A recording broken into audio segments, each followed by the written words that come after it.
오늘 말씀은 속고 있는 압살롬, 속고 있는 사람들이라는 제목으로 본문을 설교하겠습니다.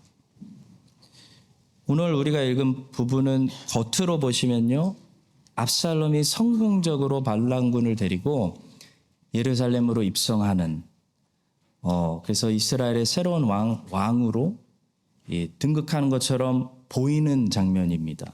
근데 성경을 조금만 더 읽어보시면 압살롬은 쿠데타에 성공하지 않았습니다. 압살롬은 완전히 실패했습니다. 마찬가지로 겉으로 보면 성공한 것처럼 보이는 인생들이 세상에 많이 있습니다. 눈에 많이 들어오죠. 아주 형통하게 왕궁에 입성해가지고 왕처럼 사는 것 같은 그런 보이는 인생들이 많이 있습니다. 근데 인생은 끝까지 가봐야 하는 거죠. 세월이라는 페이지가 몇 장만 넘어가면 그게 성공이 아니었네. 그런 이야기를 우리가 많이 듣게 되는 것이 인생입니다. 따라서 오늘은 가짜 성공에 속고 있는 이 압살롬의 모습을 보면서 진정한 성공이 무엇인지를 가르쳐주는 우리 주님의 말씀을 기억하고요.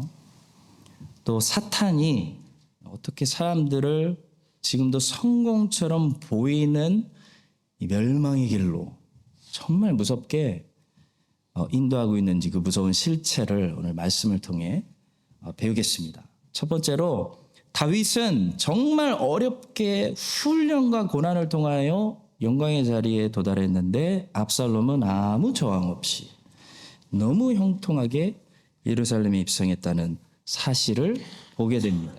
본문 15절입니다. 압살롬과 모든 이스라엘 백성들이 예루살렘에 이르고 아히도벨도 그와 함께 이른지라. 여러분, 다윗이 이 예루살렘의 왕으로 들어가려고 어떤 과정들을 거쳤는지 우리가 다 봤죠. 사무엘상 통해서 그 과정 다 봤습니다. 다윗은 기름 부음도 한 번이 아니라 3번 받았죠. 왜 기름 부음을 3번이나 받았습니까? 한 번에 이스라엘의 왕이 못 됐기 때문에 3단계를 통해서 이스라엘 왕이 되어야 했기 때문에 3번이나 기름 부음 받았습니다. 첫 번째로 베들레헴에서 받았죠. 사무엘을 통해 기름 부음 받았습니다. 그것은 하나님이 택하신 새로운 왕이 여기 있다. 사울은 하나님이 이제 버렸다. 라는 기름 부음이었어요. 그러나 현실은 어땠죠? 현실은 하나님이 택한 꼬마 왕이 여기 있었지만 현실은 세상에 여전히 사울이라는 왕이 3,000명 정예부대 데리고 예루살렘에서 통치하고 있었습니다.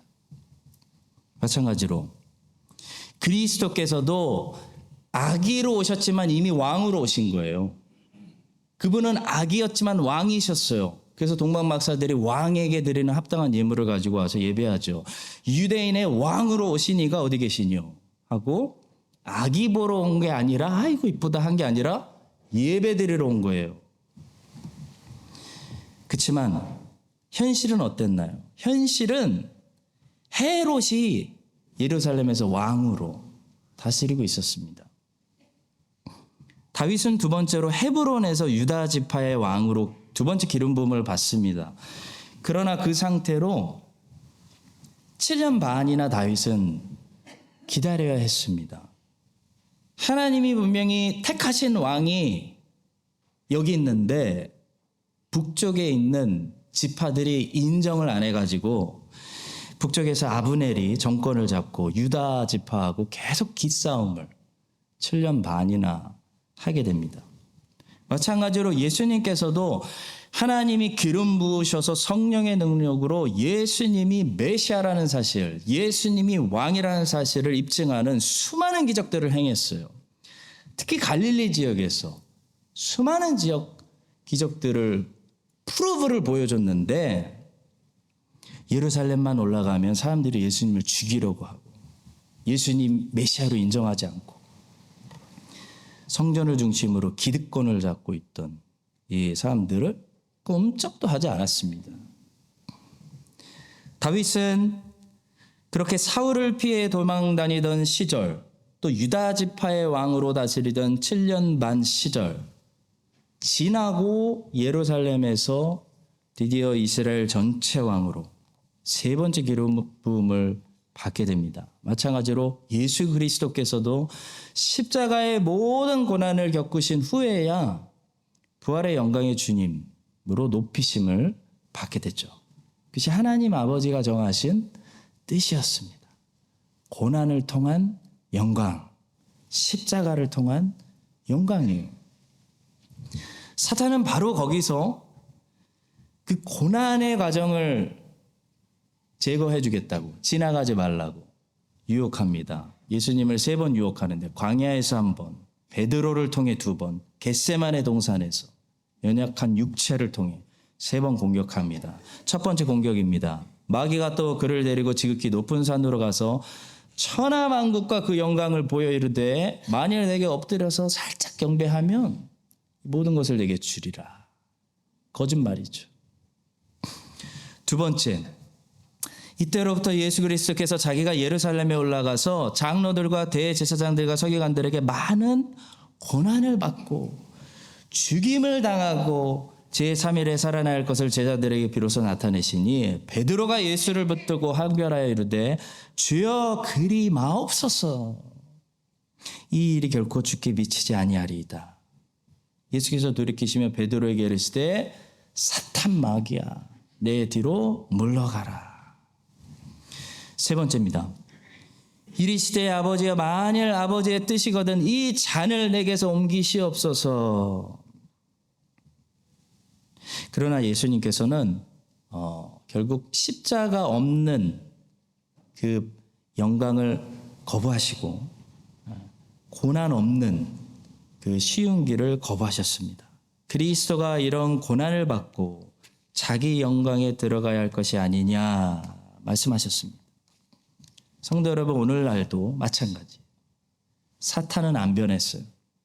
우리를 어떻게 유혹할까요? 압살롬 같이 쉽게 가라라고 유혹합니다. 뭐 3번씩이나 단계별로 기름 부음을 받아야 되느냐? 십자가의 잔을 왜 네가 꼭 마셔야 되느냐? 쉽게 가자라고 유혹해요. 그러나 성도 여러분, 기억합시다. 이 국도 오래 끓여야 진하고 깊은 맛이 나듯이 고난 없이 쉽게 얻는 모든 영광은 그만큼 영광스럽지도 않고요. 금방 빼앗기는 영광이에요. 하나님이 이 땅에 주의 백성들에게 고난을 허락하시는 이유는 영원히 빼앗기지 않을 면류관, 영원히 빼앗기지 않는 영광을 주시기 위해서 현재의 고난을 주시는 거예요. 압살롬의 지금 형통함을 절대로 부러워하지 맙시다. 압살롬 지금 형통하게 너무 쉽게 왕궁에 입성했지만 금방 쫓겨납니다.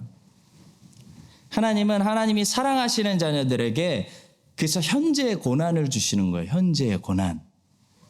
이 현재 고난을 참고 십자가를 통과하여 영원히 빼앗기지 않는 면류관을 주겠다. 하나님의 약속이에요. 그래서 현재 고난을 우리는 참고 있는 하나님의 자녀들이 이 땅에 살아가면서 기억해야 될 꼭 2가지가 있는데요. 첫째는 고난당하실 때 모든 상황이 항상 고난으로 느껴지지만 실상 그렇지 않다는 사실을 기억하십시오. 이 AD 64년부터 313년까지 약 250년 동안 이어졌던 로마 제국의 기독교 10대 대핍박의 역사를 봐도요. 모든 로마 제국의 황제들이 항상 기독교를 250년 내내 핍박했다는 사실은 아니었다는 거 알 수 있어요. 그 와중에는 간혹 기독교에 선대한 황제들도 있었고요. 기독교에 아예 관심이 없어서 기독교인들을 자유롭게 내버려둔 황제들도 있었습니다. 모든 사람들이 모든 상황이 항상 나만 어렵게 하고 힘들게 하는 거 절대 아니라는 거예요. 그렇게 우리가 느끼는 게 문제죠. 하나님은 그런 장인인 분이 아십니다. 하나님은 그런 감당할 수 없는 시험을 사람에게 허락하지 않으세요. 심지어 예수님이 십자가 처형을 당하시는 그 과정 속에서도 하나님은 예수님의 그 십자가 고통의 무게를 어느 정도 덜어주는 구레네 시몬을 보내셨어요. 예수님의 그 타들어가는 목마름을 조금이라도 달래주는, 입에 물을 적셔주는 로마 군병을 보내주셨어요. 예수님의 죽음을 슬퍼해주는 여자들을 보내주셨어요. 예수님의 모든 제자들이 예수님 다 버리고 도망가는 거 허락하지 않으시고요. 예수님이 사랑하시는 제자, 요한아 봐라 내 어머니다. 사도 요한만큼은 예수님의 곁을 끝까지 지키도록 하나님이 허락하셨어요. 예수님을 못 죽여서 안달났던 산헤드린 중에서도요, 모든 산헤드린이 예수님을 미워하지 않게 하시고 니고데모를 남겨두시고, 예수님의 시체를 달라고 했던 아리마대 요셉, 그래서 두 사람은 산헤드린 안에서도 계속 예수님 그렇게 하지 말자, 예수님을 지지하게 하셨어요. 여러분, 성도 여러분, 기억합시다. 고난이 너무 힘들게 느껴져도 모든 상황이 항상 안 풀리는 거 절대 아니에요. 잘 풀리는 것들도 많이 있습니다. 모든 사람들이 항상 나를 힘들게 하는 거 아니에요. 나에게 힘을 주는 사람들이 있습니다. 고난당할 때 우린 그렇게 느끼는 거예요. 나는 항상 힘들어, 내 인생은. 모든 상황이 항상 왜 나는 힘든 거예요. 힘들게 느껴질 때 하나님은 그런 분이 아니다, 그렇지 않다는 사실을 기억하시기 바랍니다. 두 번째는 기독교 핍박이 250년간 일어났을 때요, 로마 제국 전 지역적으로 일어난 것이 아니었다는 사실이에요. 전 지역적으로 로마 제국 전역에서 기독교 핍박이 일어났던 적은 제10대 핍박, 해방되기 마지막 대핍박 때밖에 한 번밖에 없었습니다. 항상 한 곳에서 한 가지 형태의 핍박이 일어나면 기독교인들은 어떻게 했냐면 다른 곳으로 도망쳤어요. 다른 곳으로 살 길을 찾았습니다. 하나님은 성도 여러분, 피할 길을 주시는 분이에요. 어려울 때, 힘들 때, 고난당할 때 이 땅에서 하나님의 자녀는 하나님이 열어놓으신 피할 길을 찾아야 됩니다. 분명히 열어놓으신, 다 다치는데 열어놓으신 피할 길 분명히 있어요. 바벨론이 쳐들어와서 예루살렘이 다 망했는데도 피할 길이 있었어요. 바벨론으로 가면 돼요. 그럼 사는 거예요. 여러분, 비행기 안에서나 차 안에서나 창문 다 닫아도 공기가 통하도록 숨 쉴 수 있는 공간은 항상 열어져 있는 거예요. 마찬가지로 하나님은 고난당하는 하나님의 자녀들에게도 항상 숨구멍을 열어놓으시고 피할 길을 열어놓으셨다는 사실 기억하시고, 고난 없이 쉽게 성공하는, 그래서 쉽게 무너지고 그 영광 빼앗기는 이 땅의 이 압살롬들의 인생을 부러워하지 마시고요. 예수님처럼, 다윗처럼 고난 통해서 우리는 가는 겁니다. 현재 고난을 믿음으로 잘, 이 감당할 만한 고난을 잘 견디시면 그 현재 고난이 변하여 빼앗기지 않는 영원한 그 면류관, 그 주님이 주시는 그 영광에 이르는 여러분과 저의 인생이 될 수 있기를 예수님의 이름으로 간절히 축복합니다. 자, 두 번째로, 다윗은 항상 하나님의 선지자에게 하나님의 뜻을 물었는데 압살롬은 하나님의 선지자가 아니라 사람들 중에 최고의 모략가들에게 물었다는 사실을 본문에서 보게 됩니다. 압살롬은 자기가 세상에서 제일 똑똑한 모략가 두 사람, 후세와 아히도벨 얻었다고 생각했을 거예요. 그래서 하나님의 선지자에게 하나님의 뜻을 물어볼 필요도 없을 거라고 생각했을 것입니다. 아니, 물어볼 수가 없었을 것입니다. 왜냐하면 죄를 짓고 있었기 때문에. 자, 그러나 여러분 보세요. 압살롬이 의지하던 세상에서 최고 자랑하는 이 두 모략가들이 압살롬에게 얼마나 해를 끼치고 있나 제가 설명드리겠습니다. 먼저 후세부터 보겠습니다.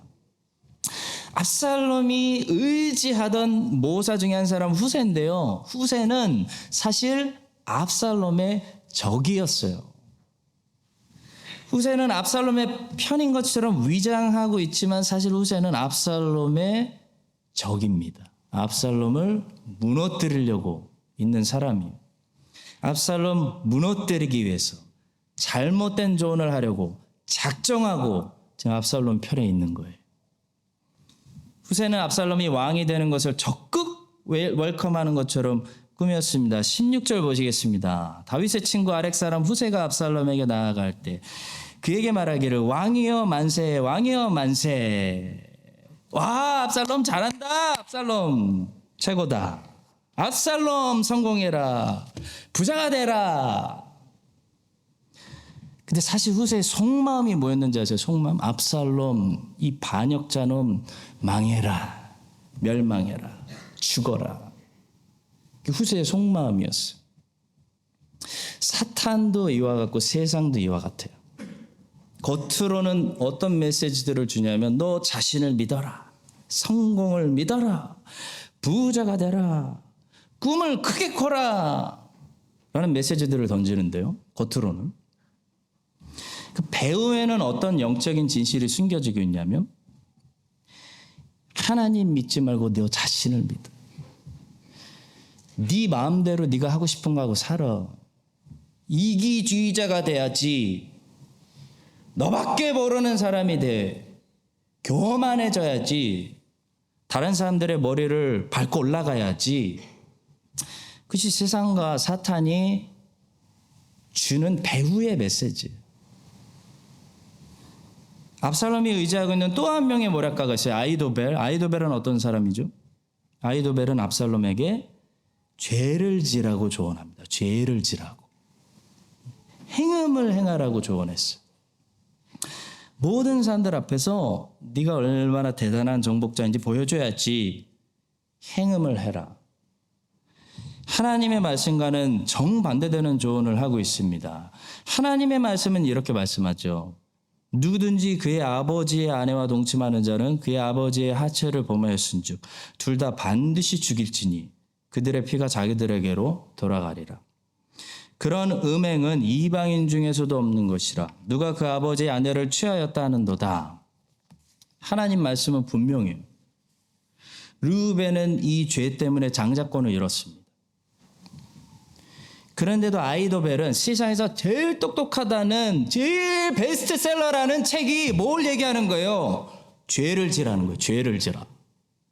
행음을 행하라는 거 조언하고 있는 거예요. 성도 여러분, 세상에서 제일 똑똑하고 지혜롭다는 넘버원 베스트셀링 모략가 두 사람들이 겉으로는 아무리 똑똑해 보이고 저거 따라가면 성공할 수 있을 것 같고 아무리 멋져 보여도요, 한 사람은 망하라고 조언하고 있고 한 사람은 죄를 지으라고 조언하고 있다는 사실을 성경을 통해 보여주시는 것입니다. 존 메가더 목사님께서 신학교 총장으로 운영하시는 메스터스 대학교가 있어요. 그 책에서 상담론이라는 귀한 책을, 아주 시대에 꼭 필요한 책을 한 권 발표했습니다.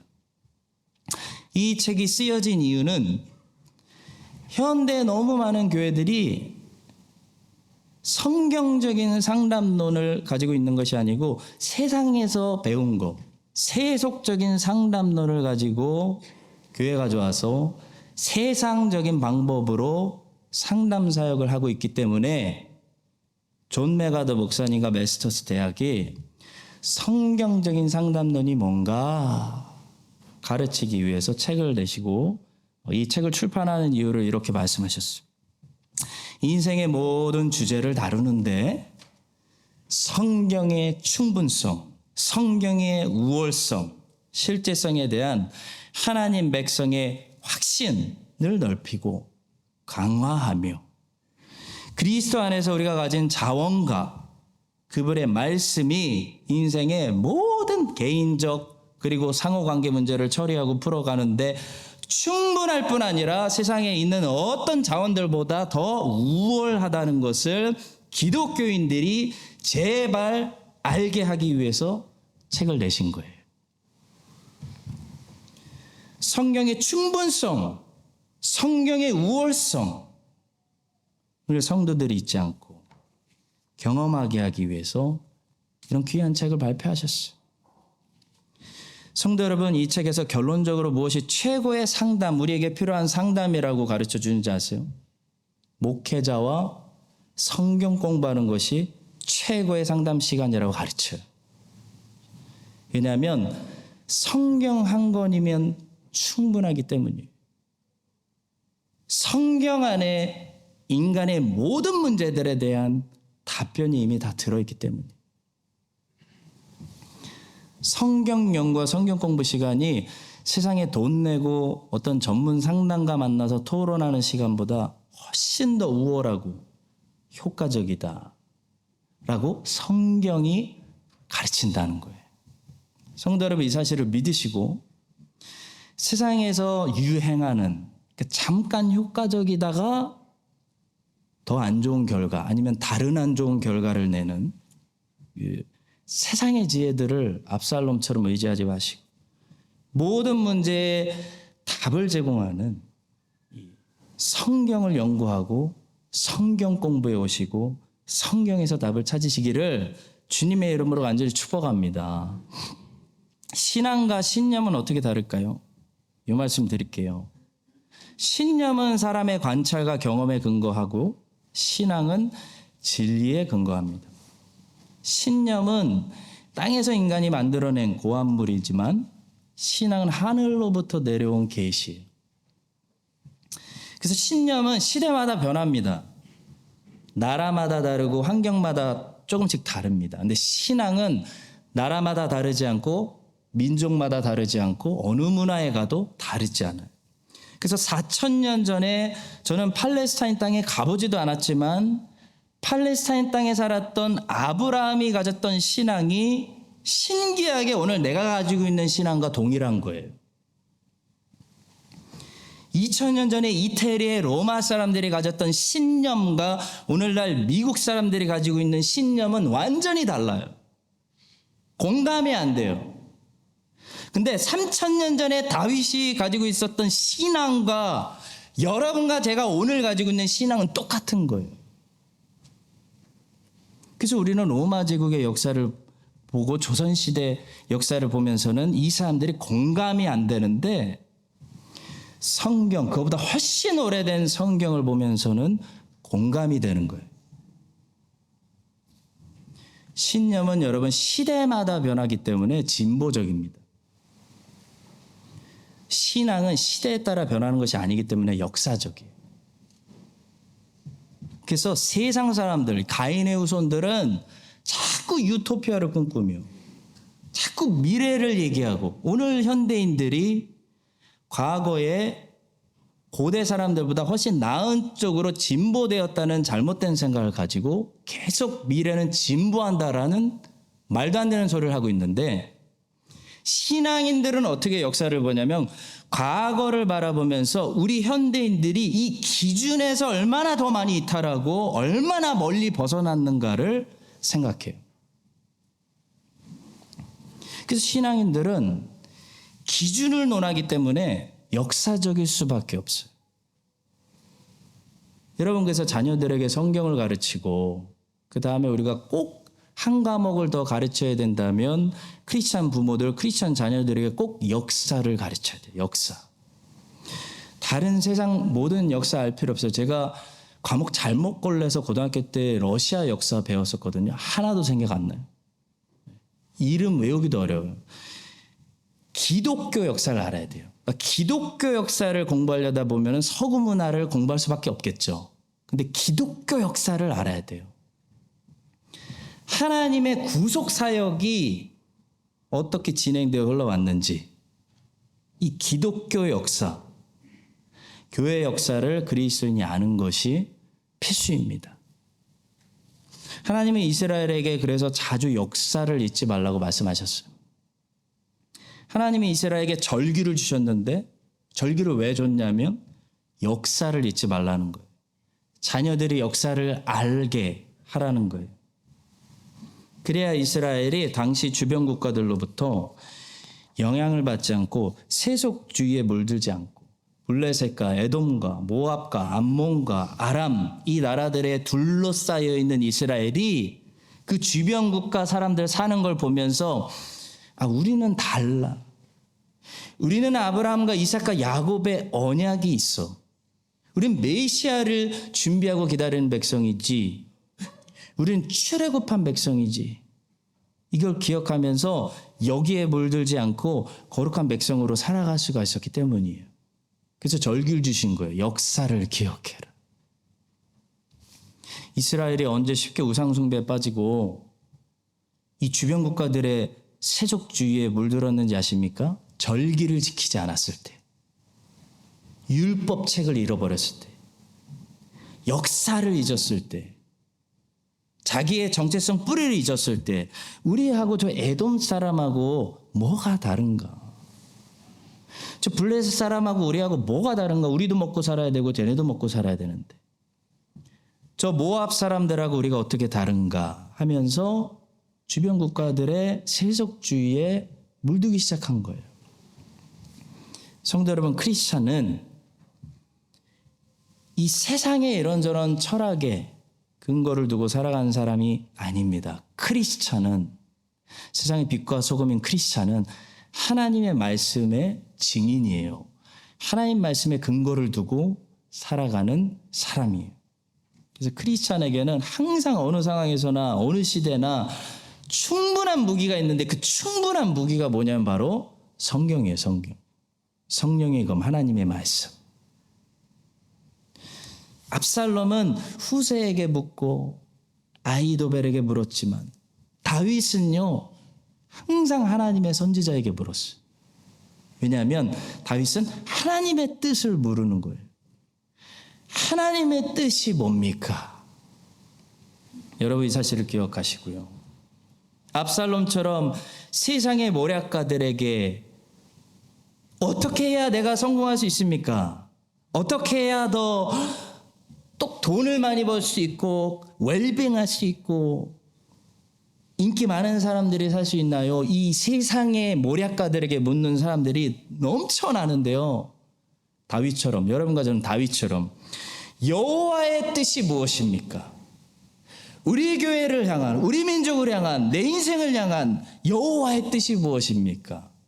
이 하나님의 뜻을 알기 위해서 성경에게 묻는 그런 성경의 사람들이 되시기를 예수님의 이름으로 간절히 축원합니다. 마지막 세 번째로 좀 무서운 설교를 준비하면서 제가 깜짝 놀란 포인트인데요. 마귀의 전략인데 돌이킬 수 없는 강을 건너도록 사람들을 자꾸 극단적으로 몰고 간다는 사실입니다. 여러분, 압살롬이 아무 저항도 없이 이제 예루살렘에 도착했는데요. 압살롬이 이 다음엔 이제 뭐예요? 라고 아히도벨에게 물었을 때 아히도벨이 어떤 명령을 내리는데 어떤 명령이냐면 다윗의 아내들하고 동침하라는 명령이에요. 여러분, 이 명령이 왜 잔인한 명령인지를 오늘 설명드리겠습니다. 이 명령의 배후에 아히도벨은 엄청 똑똑한 사람이라 바둑처럼 그 다음 수를 두고 있는 거거든요. 이 명령의 배후에 아히도벨이 두고 있는 수가 무엇인지를 오늘 아셔야 돼요. 자, 다윗의 아내들하고 지금 동침하라는 이 아히도벨의 명령은 단지 음란하기 때문에 잔인한 명령이 아닙니다. 음란이 문제가 아니에요. 자세히 읽어보시면 그냥 침상에 들어가서 동침하라는 명령이 아니고요. 공개적으로 하라는 거예요. 옥상에다가 천막을 쳐놓고 이스라엘 백성들이 보는 가운데 다윗의 아들이 다윗의 아내들을 동침하라는 그런 명령입니다. 아히도벨이 두고 있는 수가 뭘까요? 아이도벨이 무엇을 노리고 이런 명령을 내렸는지 21절에 나와 있습니다. 21절 보시겠습니다. 자, 그리하면 그렇게 하시면 왕께서 왕의 아버지가 미워하는 바 됨을 온 이스라엘이 들으리니 왕과 함께 있는 모든 사람의 힘이 더욱 강하여지리이다. 이 구절을 설명해 드리겠습니다. 압살롬이 다윗의 아내들하고 전부 동침했다는 사실을 온 백성이 알게 되고 눈으로 확인하니까 보게 됐다. 그러면요, 이 사건을 통해 압살롬은 이제 어떤 일이 일어나도 그 아버지와 화해하지 못할 것이라는 사실을 백성들이 깨닫게 된다는 거예요. 다시 말해 돌아갈 수 없는 강을 건너라는 것이 아이도벨의 끔찍한 조언이었어요. 돌이키고 회개할 수 있는 모든 기회를 다 말살시키라는 것이 아이도벨의 조언이에요. 그러면 압살롬을 따르는 자들의 마음에 다윗에게 조금이라도 남아있을 수 있는 어떤 평화적 마음, 그 미련들을 다 버리고 이제 못 돌아가. 압살롬이 저렇게 아버지의 아내들과 동침했는데 이제 선을 넘어버렸어. 물이 엎질러져 버렸어. 이제 죽음 아니면 이 길이야. 이젠 돌아갈 수 없는 강을 건넜어 라는 생각으로 압살롬을 따르는 사람들이 더 결집된다는 거예요. 그게 아이도벨의 생각이에요. 성도 여러분, 이 사건은 실제로 압살롬에게 아버지하고 이제 다시 결코 화해할 수 없는, 다윗이 죽든지 압살롬이 죽든지 다윗과 압살롬이 같이 회복될 수 없는 상태로 만들어버린 거예요. 오늘 본문의 사건이.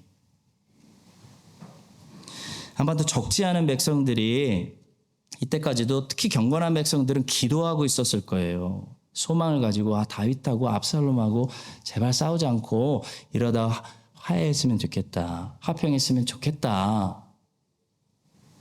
그렇게 생각했어요. 그런데 이 사건을 봄으로써 모든 소망이 사라졌어요. 이제 평화협정 없어요. 선 넘어버렸어요. 지금 이스라엘하고 팔레스타인하고 똑같은 거. 선을 넘어버리면요, 평화 소망이 없어요. 한쪽이 죽어야 돼. 이렇게 함으로써 압살롬을 따르는 자들이 마음이 더 완고해졌어요. 완고해졌어. 결속된 거예요. 선택의 여지가 없어요. 이제 쿠데타 성공 아니면 죽음을 달라는 극단적인 사람들이 됐다는 거예요. 극단적인 사람으로 만들려고 아이도벨이 이런 계략을 주는 거예요. 여러분, 이것이 아이도벨의 세상에서 가장 똑똑하다는 인본주의자의 잔인하고 끔찍한 모략이고요. 이것이 바로 사람들을 더욱더 완고하게, 강박하게, 이제 평안 없어, 서로 전쟁 범죄하고 선 넘고 이제 죽음 아니면 끝이야, 돌아올 수 없게, 돌아올 수 없는 강을 건너게 만드는 사탄의 계략인 거예요. 부부가 살다 보면 화가 나서 싸울 수도 있죠. 근데 아무리 화가 나도 가서 바람 피면 안 돼요. 부부관계는 끝납니다. 몸만 같이 살 수는 있겠죠. 부부관계는 끝난 거예요. 선을 넘으면 안 됩니다. 돌아올 수 없는 강을 건너서는 안 되는 것이에요. 근데 사탄은 돌아올 수 없는 강을 건너게끔 푸시해요. 그래서 사춘기 우리 아이들이 지나갈 때 죄 짓더라도 돌아올 수 없는 강 건너지 못하도록 잘 보호해줘야 되는 거예요. 왜냐하면 아무리 사춘기 때 부모에게 반항할 수 있죠. 근데 부모에게 쌍욕을 하거나 부모를 때리면 끝나는 거예요. 부모는 용서하겠죠. 본인이 본인을 평생 용서 못해. 선을 넘었기 때문에. 근데 사탄은 그렇게 벼랑 끝으로 극단적으로 나라도 몰아가고 민족도 몰아가고 사람들 자꾸 몰아가는 거예요. 그것이 사탄의 방법입니다. 일어나 동네 밖으로 쫓아내어 그 동네가 건설된 산 낭떠러지까지 계속 끌고 가서 예수님을 밀쳐 떨어뜨리려고 했어요. 나사렛 사람들. 성도 여러분, 말세에 사람들은 더 극단적으로 치우치는 그런 사람들이 됩니다. 그래서 나라마다 미국도 그렇고 한국도 그렇고 정치가 양극화되잖아요. 옛날에 안 그랬는데 가운데가 없잖아요. 완전 이쪽 완전 이쪽이잖아요. 왜 그렇습니까? 말세의 사람들이 익스트림 극단적으로 치우쳐서 그래요. 극단적으로 사탄이 몰아가서 그래요. 아히도벨이 압살롬을 극단적으로 몰아치고 있는 것처럼 사탄은 사람들이 다시는 화해하지 못하도록, 다시는 회복되지 않도록, 그 관계가 다시는 회복될 수 없도록 극단으로 몰고 가고 있는 거예요. 저는 문신을 반대합니다. 이미 문신하신 분들은 뭐 어쩔 수 없지만 더 안 하신 분들은 하지 마세요. 예방 차원에서 말씀드려요. 성경에 몸에 그림을 그리지 말라는 말씀이 있기 때문이기도 하지만 문신이라는 컬처가 가지고 있는 그 위험한 정신이 있어. 이 태투는 돌아갈 수 없는 강을 용기 있게 건너고 그것을 자랑으로 나 이 정도까지 선 넘을 수 있어 라고 뽐내라고 하는 컬처가 있어요. 한번 문신을 하면 그걸로 끝나요. 결혼은 이혼이라도 할 수 있죠, 여러분. 문신은 한번 그리면 거의 못 지워요. 그래서 그게 매력적인 거예요. 그 문신하는 사람은 용기가 있어 보이고 와우, 대단한 과감해 보이잖아요. 우리를 극단으로 데려가서 그 마지막 선에서 그걸 한번 넘어봐. 스릴을 즐기게 하는 그런 문화가 여러분들 자녀들의 세상에 얼마나 많은지 몰라요. 사랑하는 성도 여러분, 말세의 크리스찬들은 그래서 온유한, 물렁물렁한, 온유하고 부드럽고 아무리 힘들어도 선을 넘지 않는, 그리고 성령 충만함을 예수님께서 그랬죠. 성령 충만한 기름을 준비하고 있는 자들만이 천국에 들어가는 거예요. 말세의 사람들은 완고해집니다. 극단으로 치우칩니다. 조절이 안 됩니다. 아히도벨이 압살롬에게 돌아올 수 없는 강을 건너라고 극단적으로 밀어붙였던 이 마귀의 전략, 말세의 전략을 기억하시고요. 온 세상이 회복될 수 없을 정도로 돌아갈 수 없는 강을 개인도 건너고 민족도 건너고 나라도 건너고 있는 이 마지막 시대에 하나님의 백성들은 이 땅에서 성령께서 늘 주시는 이 부드러운 온유한 마음을 가지고 완악한 마음을 매일 제거하여 주셨어요. 마음이 부드러워서 너무 극단적으로 치우치지 마시고 항상 부드럽게 그럴 수도 있죠 뭐 하면서 자연스럽게 어제도 농구하는데 보니까 막 찌니까 막 극단적으로 막 그런 친구들이 있어요. 제가 그래서 욕하면 퇴장한다고 좀 혼냈어요. 그러면 안 되죠. 질 수도 있죠. 지는 게 얼마나 멋있어요. 열심히 하고. 그렇죠? 극단적으로 치우치지 말고 항상 성령 충만 받아서 부드럽게 자연스럽게 성령의 컨트롤을 받으며 살아가는 온유한 하나님의 백성들로 남으시기를 예수님의 이름으로 간절히 축원합니다.